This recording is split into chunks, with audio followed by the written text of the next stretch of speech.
All right, well, there's a first time for everything. This is my first time to preach over Zoom. And so here we go. This past week, also, I'll say before I get started, where's my chat? Oh, there we go. If I have any technical difficulties and I'm oblivious to it, please let me know. Holler at me or leave me a note. And we'll have some chance to chat in the message this morning, so we'll use the chat bar for that as well. This past week, Ben Reese and his colleague, Dr. Sarah Salkhill, I should say Dr. Ben Reese and his colleague, Dr. Sarah Salkhill, did a webinar for healthcare workers who are fighting COVID, and they talked about navigating their own anxiety amidst these anxious times. Dr. Salkhill is a marriage and family therapist, and she made the point that while many people are in fact dealing with heightened levels of anxiety because of coronavirus, they are also wrestling with a less frequently named emotion, grief. This insight really unlocked something for me personally. Sarah Walker mentioned it earlier. Grief is about loss, and there has been a lot of loss in this COVID season. The loss of jobs, the loss of school, the loss of health, the loss of family members and friends. These are the big losses that we can think of, but there are other losses that are just as legitimate. The loss of routine, the loss of personal space, the loss of office space, the loss of freedom, the loss of social connection, the loss of physically present teachers for our children, just to name a few. Recognizing that grief is at play actually reduced my anxiety because realizing that we're in grief allows us to cut ourselves some slack and just name the grief and sit with the grief and experience the grief. And so I wonder, in what ways are you experiencing grief or a sense of loss in this COVID season? Let me know in the chat bar and I'll take a few responses.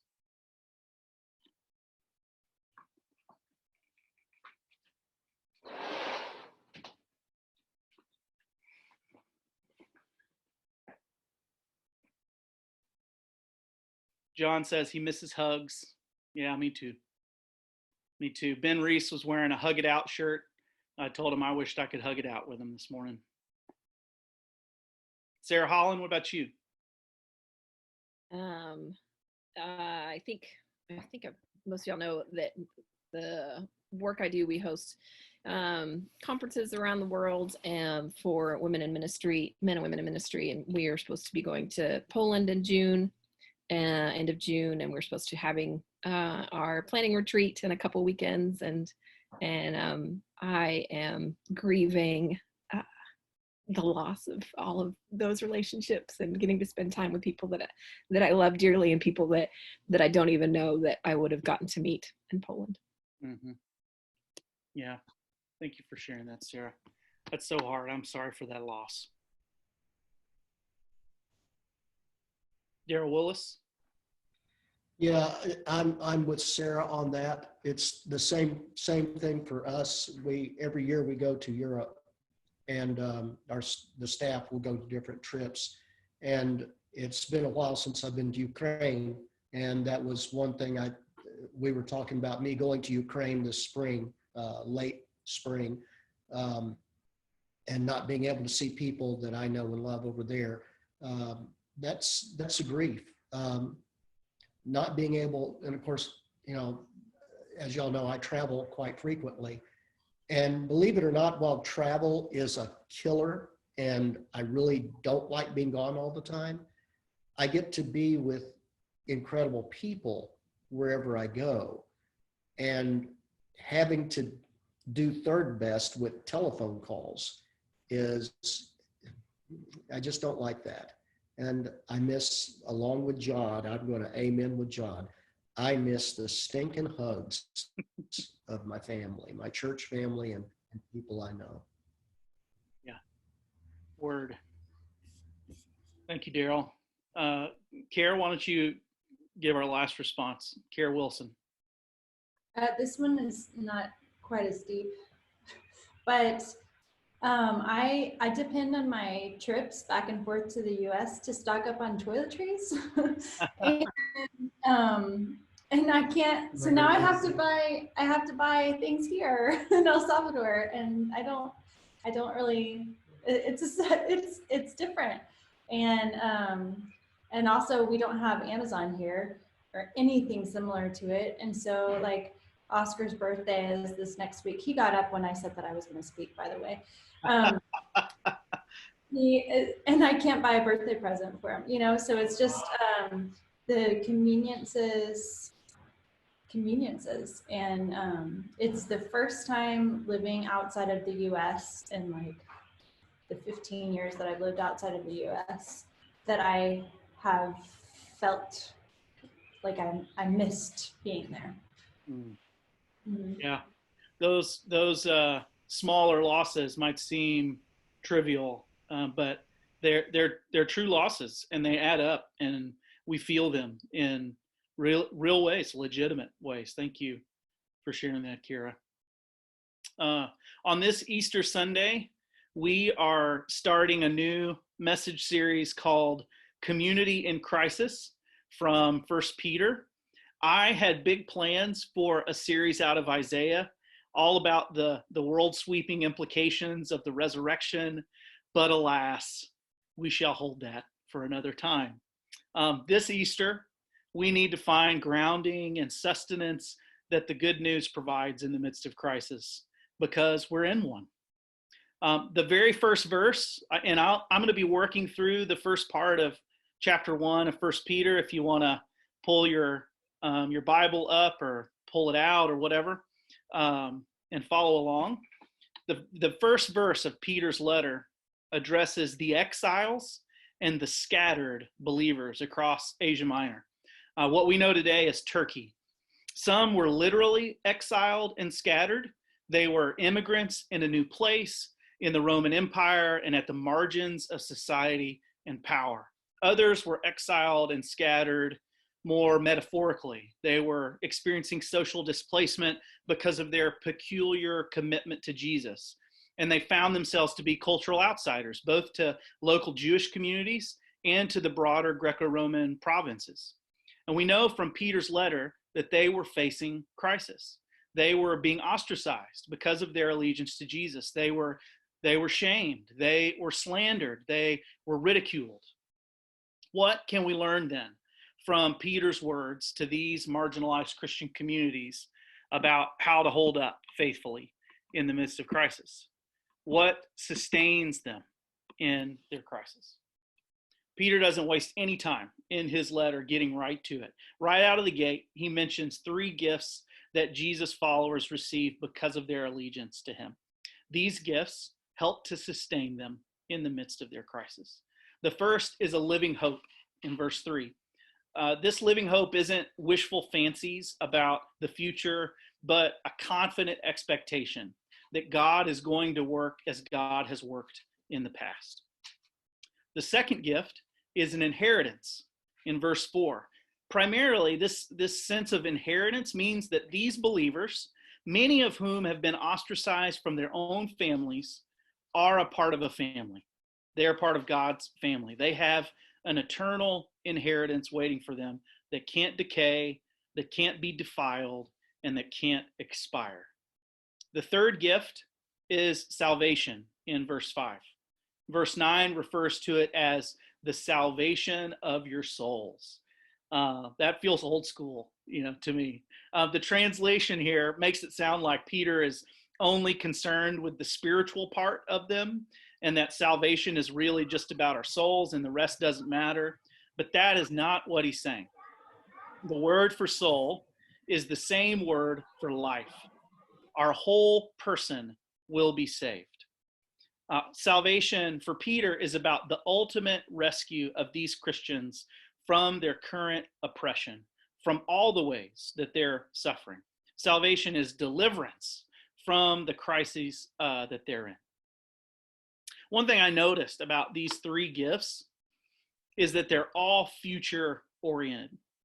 Hope for the future, inheritance in the future, salvation in the future. And that makes sense. When the present is a nightmare, what can we do but look to the future, to a time when things might be better than they currently are?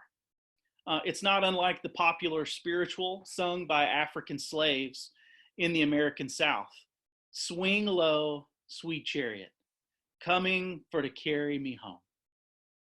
In the midst of their suffering, it was a way that they could set their sights on deliverance to come and to sustain through the crisis.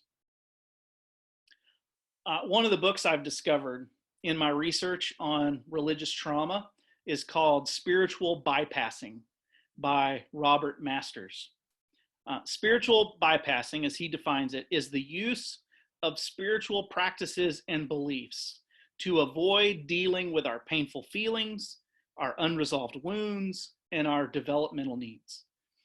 Masters describes spiritual bypassing as avoidance in holy drag. What a great phrase.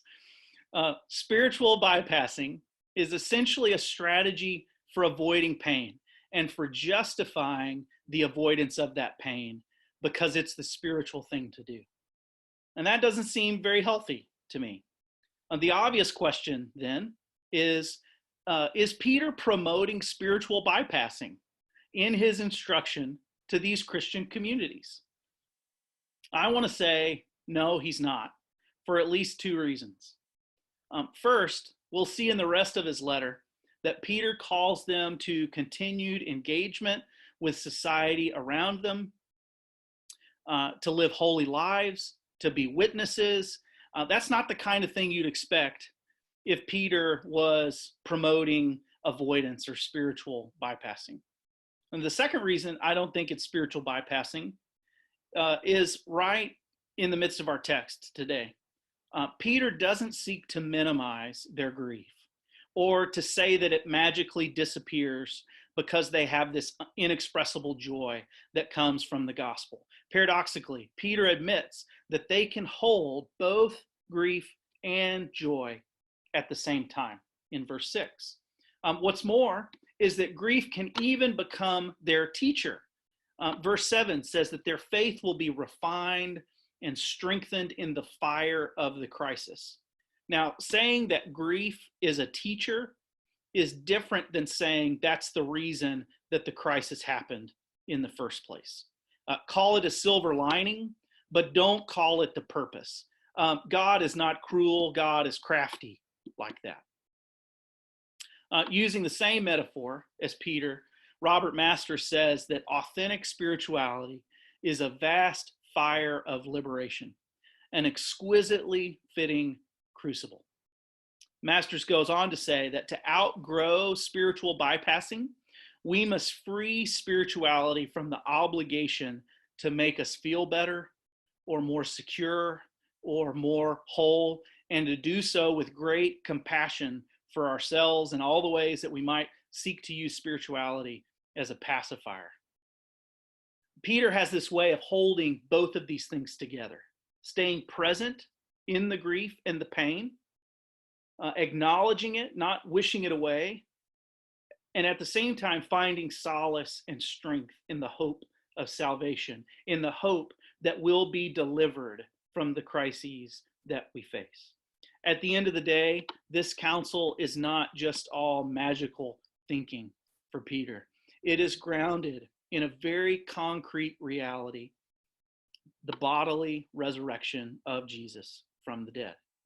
To return to verse 3, in his abundant mercy, God has given us new birth into a living hope through the resurrection of Jesus from the dead. Our hope, our inheritance, our salvation is grounded in salvation that has already occurred. Jesus went through crisis, even unto death, and God saved him from it. Death and disease did not have the last word. The crisis did not overcome Jesus in the end. God defeated death in the resurrection of Jesus. That actually happened. It's not merely a mythological, metaphorical truth. I woke up this morning thinking about my dear friend, Josh Patrick. We went to seminary together in Memphis. We were workout buddies. He got me a job as a preaching apprentice with the church he served, and it changed my life. We ended up leading a ministry together in that church, and our families, our wives at the time, we were pre-babies. Julie and Joni were really good buddies. And I consider myself a reasonably enthusiastic person. Those of you who know me know that I can get excited about books or relationships or sports or life or Ozark, Ben Reese. Josh, I quickly discovered, has more enthusiasm in his pinky than I have in my entire body. And that translated into his preaching. His favorite thing to preach about was the resurrection. Colossians 1 through 15 was one of his favorite texts, where it talks about how Jesus is the image of the invisible God and how Jesus is the firstborn from among the dead. He's the first fruits of this greater resurrection that we're hoping for. About 5 years ago, in his mid-30s, Josh discovered he had stage 4 colon cancer. And I remember the phone calls that we shared where he expressed how terrified he was and how deeply sad, especially for his wife and his 3 daughters. One of the things that Josh did in the midst of this was to start a blog. He did 3 things mainly. He would share what he was grateful for. He would ask for specific prayer about things, and he wrote about the resurrection. And when I visited him in the midst of it in Nashville, I was struck by the depth of his hope. Josh passed away last January, and when I attended his funeral, I heard scores of others say they'd seen the same thing in Josh. His hope and his joy in the midst of crisis and in the face of death. I wonder for all of you, who have you seen holding grief and joy together in Christian hope? If somebody comes to mind, I'd love to hear about how we could be inspired by the witness they're giving to the resurrection and the gospel. Who have you seen? Who have you seen holding grief and joy together in Christian hope? Leave a comment in the chat bar and I'll holler at you. Val, share with us.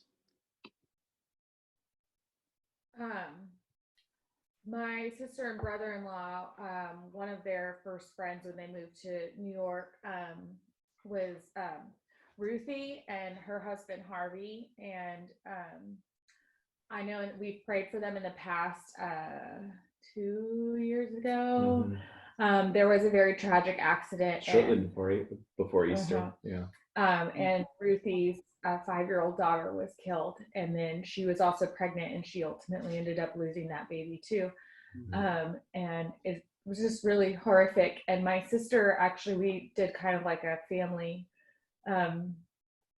dinner Zoom virtual get together last night, and my sister shared that Ruthie and Harvey have always been to her such a model of, even in such extreme grief and pain, they've shared with their church,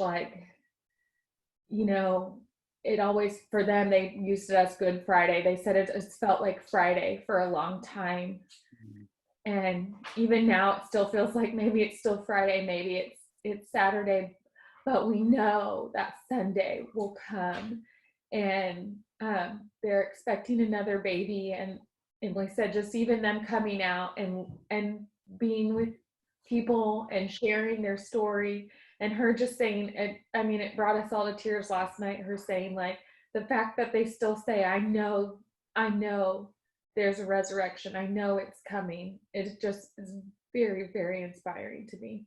Yeah, for them to share and just to say, we're going to do this again, and we're going to have another baby, when the most, I think, terrifying thing for any parent that could happen has happened to them.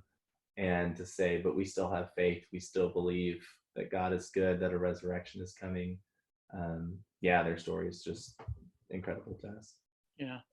I remember, Val, you sharing about Ruthie back when that happened. And it's a beautiful thing to hear an update about how God's been at work with them and through them in that. Thank you for sharing that. Terry, what about you? Well, I know some of y'all know Rick and Beverly Ross. I know this week she said, remind me that the tomb is empty. Mm. They lost their daughter in her early 30s. And I can remember she has spoke all over everywhere about loss and grief. And I think she asked her husband, Rick, how they were going to get through it. And he said they're going to cling to the hope that the tomb is empty. And so this week I saw on her Facebook post, she said, remind me that the tomb is empty. Yeah, word. Hear the good news. Because of the resurrection of Jesus, we have hope in the face of crisis. We can hold joy together with our grief. We can look forward to the time when God will eradicate the reign of sin and death forever. When God will bring resurrection to all of us, to our loved ones, to the entire cosmos. And in the meantime, we can engage suffering by pursuing love and service and holiness in our community. Can you believe that news? Can you live out of that news? Dr. Dennis Edwards is one of my professors at Northern, where I'm currently in school, and I may be in school there forever. We'll see. He is the first African-American New Testament professor that I have ever studied under, and he will not be the last. One thing I appreciated from his commentary on 1 Peter was a suggestion to continually connect to this truth of our hope and salvation through the arts, either through music or poetry or other artistic expressions. I've seen that in all of you in a lot of you on the Facebook, ways that you are connecting through arts and various means. The arts have a way of helping us experience these truths and tensions in a powerful way. Edward says that's one reason that spirituals were so important to the slaves in the American South. It helped them to articulate and to live into something that was just hard to talk about otherwise. And that said, you might consider how you could stay connected to hope this week through the arts somehow,